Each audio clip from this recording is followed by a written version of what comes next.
my society, people seek to grow pride, selfish pride. We want to be proud of ourselves. We praise ourselves. We accomplish goals so we can be praised. We are to have a high sense of self or self-esteem. Sometimes this is done through competition.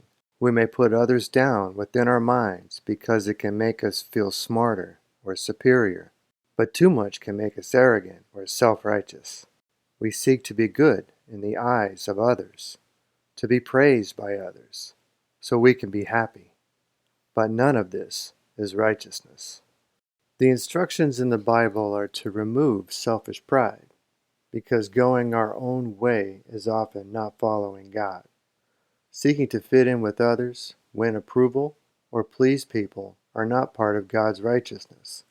Our reliance is to only be with God and God's ways. Luke 14:26. If anyone comes to me and does not hate his father and mother, wife and children, brothers and sisters, yes, and his own life also, he cannot be my disciple. Pride is about vanity and self-worship. Pride is about selfish praise.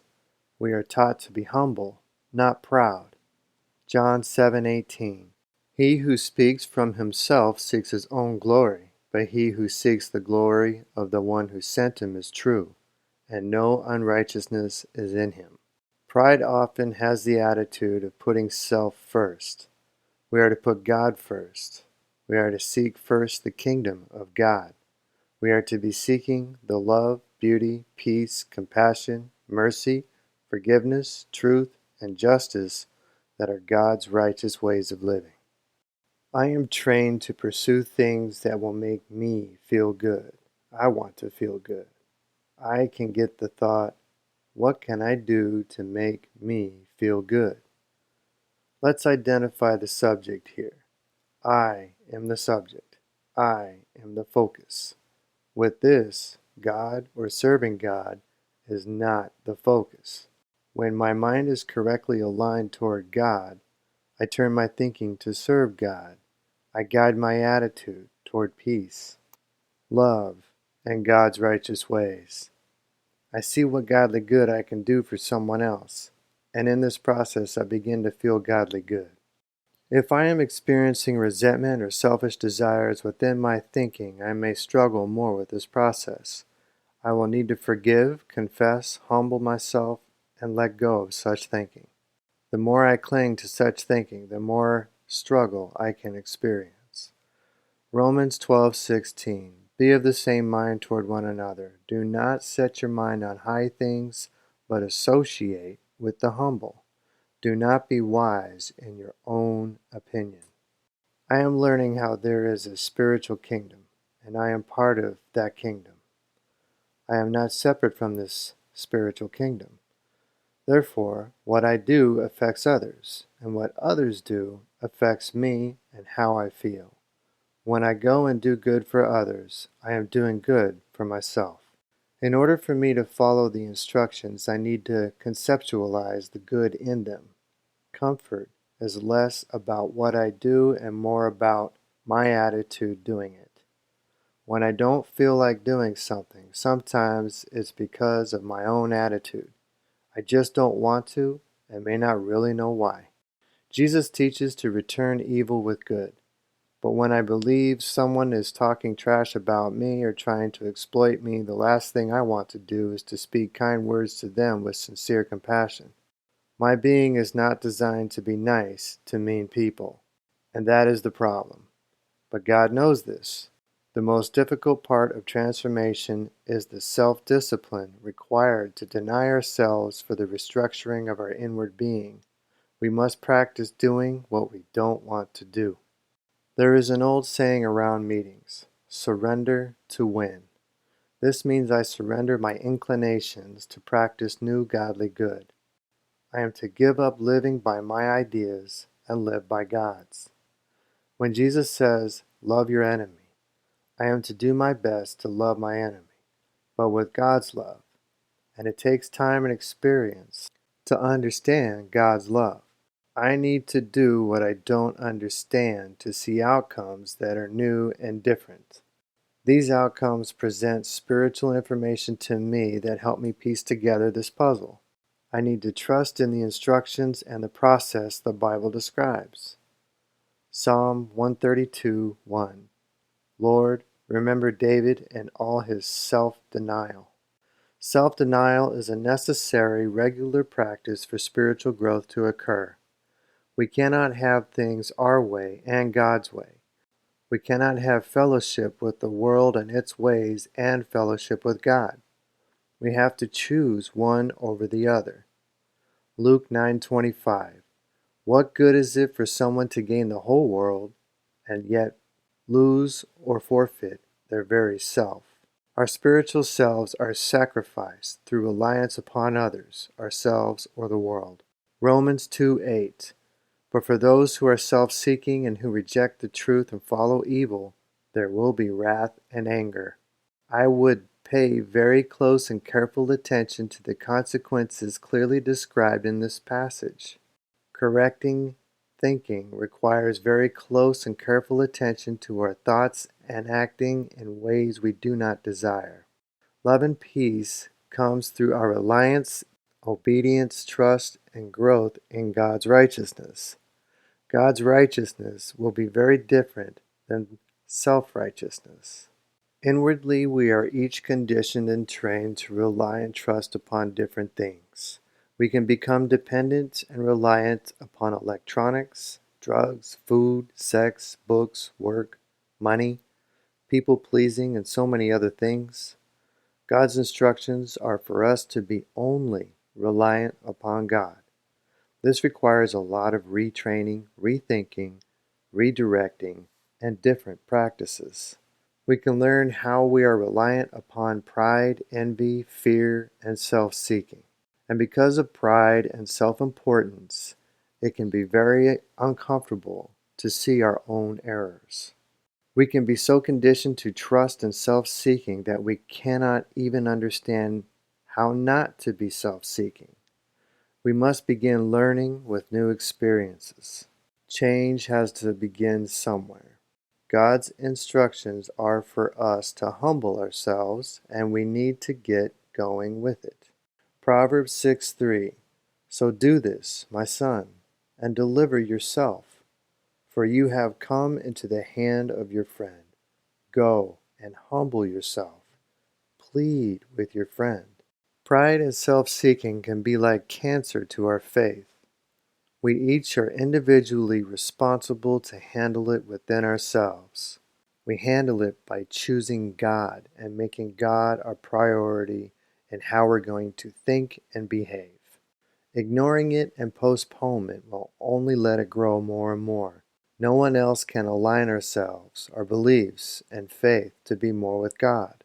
We each individually must choose and act to abide in God as Jesus describes in John 15. Paul describes love, the love we ought to practice, as not applying self-seeking. 1 Corinthians 13:5. It does not dishonor others. It is not self-seeking. It is not easily angered. It keeps no record of wrongs. Matthew 23:25. Woe to you, teachers of the law and Pharisees, you hypocrites! You clean the outside of the cup and dish, but inside they are full of greed and self-indulgence. James 3:16. For where envy and self-seeking exists, confusion and every evil thing are there. Another word used for self-seeking is covetousness. BibleHub.com defines it as one desirous of having more. It is spiritually destructive to practice envy and covetousness. This has to do with selfish gain or greed. It's about self-improvement based upon worldly things or material gain. It's about improving status, personal power, or self-image. It's about making ourselves bigger, better, and more powerful. Philippians 2:3. Let nothing be done through selfish ambition or conceit, but in lowliness of mind let each esteem others better than himself. 2 Corinthians 12:20. For I fear lest, when I come, I shall not find you such as I wish, and that I shall be found by you as such you do not wish, lest there be contentions, jealousies, outbursts of wrath, selfish ambitions, backbitings, whisperings. The Bible instructs us to avoid selfish ambitions. Are we going to choose to avoid it? Mark 8:34. When he had called the people to himself, with his disciples also, he said to them, Whoever desires to come after me, let him deny himself and take up his cross and follow me. Mark 10:21. Then Jesus, looking at him, loved him and said to him, One thing you lack. Go your way, sell whatever you have, and give to the poor, and you will have treasure in heaven. And come, take up the cross and follow me. Jesus teaches us how to be happy. BibleHub.com defines the word blessed as happy. The Bible describes ways to be blessed or happy. Here are some descriptions in Matthew chapter 5 Jesus uses to help us understand how to be happy. Matthew 5 verse 3. Blessed are the poor in spirit. I was introduced to the word spiritually bankrupt in a 12-step program. It was describing an inward condition of despair and brokenness. I was indeed spiritually bankrupt. It is a miserable state of being where there is little hope. Yet Jesus is saying the poor in spirit can be happy. It's highly emphasized that a person needs to hit bottom in their walk before they will be ready to completely abandon themselves to God. To do what we do not want to do can sometimes only be done when we run out of choices. My pride, ego, and self-righteousness had to be crushed and broken. I had to be humbled. I surrendered myself to serve God because I did not have a better idea. I chose to become clay for the potter. I chose to deny myself, my own understanding, to pursue God and God's ways. My broken spirit helped me to let go of the struggle. Poor in the spirit to me is decreased self-reliance, self-seeking, with increased humble servitude and trust with God. Some call it a place where we are beaten into a state of reasonableness, where we become willing and ready to try something new. Verse 4, Blessed are those who mourn, for they shall be comforted. I had a lot of pride and anger. I did not know how to mourn, nor did I desire to do it. I feared crying, especially around others. I saw it as weak. I repressed and stuffed my hurt, my pain. I had yet to learn through experience how grieving could bring relief and freedom. As I experienced mourning my trauma in life and coming to peace with it, I felt more peace and comfort. Rarely will someone seek to comfort an arrogant egomaniac. People who are comforted are often those who are pure hurt and vulnerable. When I humbled myself and my attitude and then asked for help at a support group, it was there. It wasn't there the way I wanted it, but it was there. Verse 5, Blessed are the meek. BibleHub.com defines meek as mild and gentle. I was in a group once when another man called me meek. He was complimenting me, but I resented him. I did not view meekness as a positive character trait. I saw it as weakness. But now I know it's not. BibleHub.com says this meekness is not weakness, but rather refers to exercising God's strength under His control. I am currently prompting myself many times each day toward meekness, peace, and love. Verse 6, Blessed are those who hunger and thirst for righteousness. When someone is hungry or thirsty, they will increase their diligence to get fed. God feeds us spiritual good as we participate in God's righteousness. I was walking one day in Phoenix, Arizona when it was 122 degrees. After about a mile, my shirt was drenched in sweat. I bought a gallon of water because I appeared I have lost a gallon. I drank what seemed to be a half gallon and then wrung my shirt out. I was thirsty. If I did not get the water, I may have had a heat stroke. I directed my path directly to get water for survival because of my thirst. The movie Rocky III has a theme about being hungry. I recommend watching it to help understand what being hungry means. I was at a meeting and recognized someone who I knew from other meetings. I asked him why he was coming to this meeting, and he responded, "I get fed better here." Some have described the 12-step program as just one beggar showing another where the food is. Psalm 34:8. Oh, taste and see that the Lord is good. Blessed is the man who trusts in him. Verse 7. Blessed are the merciful, for they shall obtain mercy. I first practiced an entry level of mercy, which is simply withholding punishment. I then grew to practice acts of kindness to help others in need, but I did it without much heart. Finally, I am now beginning to practice caring with compassion. You see, all these ways affect mercy. When I combine them all together, they can intensify the spiritual power of righteousness. Merely withholding punishment without love is not God's mercy, because for God's righteousness to be done correctly will always include love. See 1 Corinthians 13 and 1 John 4. Matthew 5, verse 8. Blessed are the pure in heart. To be pure in heart is to purify ourselves from the corruptive ways of anger, fear, worry, anxiety, hastiness, self-seeking, and more. To be pure in heart is something we can grow and improve with little by little. The first steps for me was letting go of resentment, dishonesty, fear, and self-seeking. I then had to make restitution I had done to others and myself. I had to make things right inwardly and outwardly as best I could. This brought comfort and happiness. Verse 9. Blessed are the peacemakers. The peace we can make begins within us. I cannot bring peace if I am angry, lustful, greedy, or seeking to gratify myself. I must build peace in my thoughts, goals, attitude, words, and actions. I must choose peace all day long. As I purify my mind and heart to follow and serve God's ways with sincere love and truth, then I can help others towards such peace.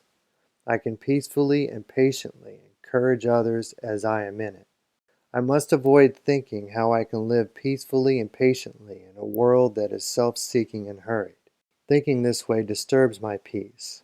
Instead, I need to focus on standing firm with living peacefully and patiently, whether the world accepts me or not. I believe if I live by God's righteousness, the world will find a way to be okay with me. In fact, it may even like me more. I was told once that no matter what I do, 1/3 of the people will like me, 1/3 of the people won't, and the other third just won't care. Verse 10. Blessed are those who are persecuted for righteousness' sake. There are greedy, self-seeking, and angry people who will persecute those who seek to bring them peace. Before I experienced God and peace, I did not want anything to do with it. I would simply disfigure my face and walk away. And then there are trolls who seek to agitate and evoke anger. If 2/3 of the people will not be interested in what I have to say, I will need to get used to a lot of rejection. I'm not looking forward to it. But Jesus is describing there is more happiness to be found here. When trolls come and try to push my buttons, I need to focus on God's love, mercy, peace, patience, and forgiveness. Retaliation is not good. If someone came to me advocating for peace, I would have tested them. If they endured and did not break, that would have convicted my soul that they were really good and not self-serving. This is the way of Christ as I understand it. We are to convict and win souls of people through sincere demonstration of God's righteousness, through persecution and endurance. We are to be tested to truly reveal the good of God. Fortunately, this does not have to be done perfectly.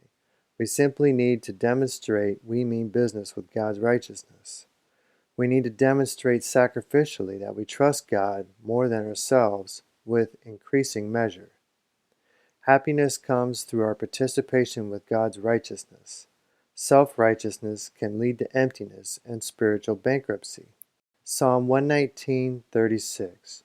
Turn my heart toward your statutes and not toward selfish gain. Deuteronomy 12:8. You shall not at all do as we are doing here today, every man doing whatever is right in his own eyes. Each day we shift from self-seeking to God-seeking. We inwardly shift our thoughts of pleasing ourselves toward helping others through godly service. The most important moment is now. One moment at a time, 1 hour at a time, 1 day at a time, 1 step at a time. We can have more spiritual happiness if we make it our goal and walk toward it.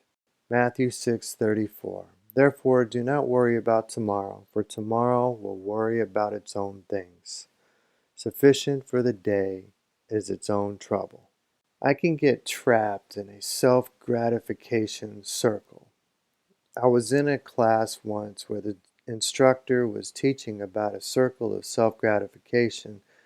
First, there is emptiness, loneliness, or unfulfillment. This feeling prompts us to seek out something to make us feel good.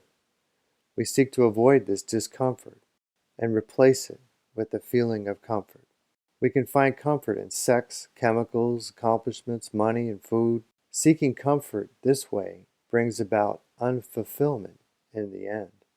This is a circle of self-gratification, where the end usually leads to emptiness and loneliness. Are we going to seek fulfillment the way Jesus teaches us to do it? When I surrendered to God and began seeking righteous thoughts and actions, I began to experience a new way of life that would feed my spirit. The more godly right behavior I participated in, the more my spirit was fed. As I trusted and obeyed this godly good way of living, I was fulfilled more and more.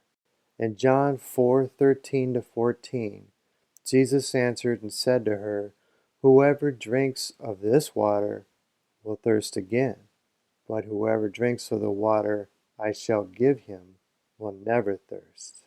But the water that I shall give him will become in him a fountain of water springing up into everlasting life. In Arizona, when it was 122 degrees outside and I was thirsty, that thirst was a sensation prompting me to get water. The senses of loneliness, emptiness, brokenness are sensations that are prompting me toward God's righteousness. I purposefully direct my thoughts, words, attitude, and actions into that righteousness. I can be fed more and more. The path toward peace and freedom needs to be walked slowly each day. We can be filled with God, we can feel good, but we must choose it as a way of life. Thank you for listening, and God bless.